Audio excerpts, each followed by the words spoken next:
সম্ভাবনাটা অনেক বেড়ে যায়। মঙ্গলবার রাজস্ব ভবনে 2025-26 অর্থবছরের কর, শুল্ক ও ভ্যাট সংক্রান্ত জাতীয় বাজেট প্রণয়নের লক্ষ্যে প্রাক বাজেট সভা হয়। সভায় বিভিন্ন ব্যবসায়ী সংগঠনগুলো উপস্থাপন করে তাদের সুপারিশমালা। ঢাকা চেম্বার বাজেটের প্রত্যাশায় মোট 42টি প্রস্তাব পেশ করে, যা সরকারের রাজস্ব বৃদ্ধি ও ব্যবসা সহজীকরণে সহায়ক ভূমিকা রাখবে। এই আয়কর আইনে আমাদের প্রস্তাবনাটা থাকবে যে 89, 90, 117, 118 এবং 120 ধারা উল্লিখিত উৎসে কর কর্তন আরও কমিয়ে যৌক্তিক করতে হবে স্যার। এছাড়া নতুন অর্থবছরের বাজেটে বিভিন্ন সংগঠনের নেতারা বিভিন্ন পণ্যের উপরে ভ্যাট কমানোর দাবি জানান।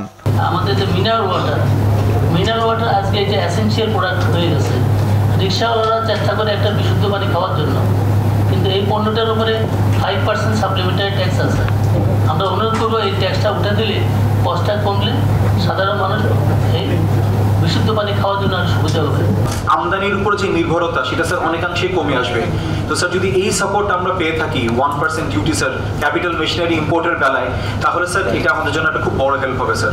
সভায় জাতীয় রাজস্ব বোর্ডের চেয়ারম্যান মোহাম্মদ আব্দুর রহমান খান ব্যবসায়ীদের সঙ্গে আলোচনা করেন উপস্থাপিত সুপারিশমালা নিয়ে। বলেন, কোম্পানি নয়, ব্যক্তিগত কর বেশি হওয়া উচিত। আসছে বাজেটে ব্যক্তি শ্রেণীর সর্বোচ্চ সীমায় 5% কর বাড়তে পারে, একই সঙ্গে বাড়তে পারে করমুক্ত আয়ের সীমাও।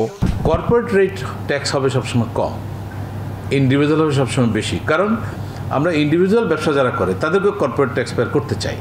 কর্পোরেট কালচার যদি তৈরি না হয়, তাহলে কিন্তু generation after generation business flow করবে না। তো কর্পোরেট ট্যাক্স কমানো, ইন্ডিভিজুয়াল বাড়ানো। এখন আপনি যদি ইন্ডিভিজুয়াল ট্যাক্স রেট কমায় দেন, তাহলে কিন্তু লোকজনের কর্পোরেটের দিকে আগ্রহ হবে না। ব্যবসায়ীরা সবাই একমত হলে কর হার সিঙ্গেল ডিজিটে আনার আশ্বাস দেন এনবিআর চেয়ারম্যান। আমি এই জায়গায় কিছু নিয়াজ মোরশেদ, দেশ টিভি, ঢাকা।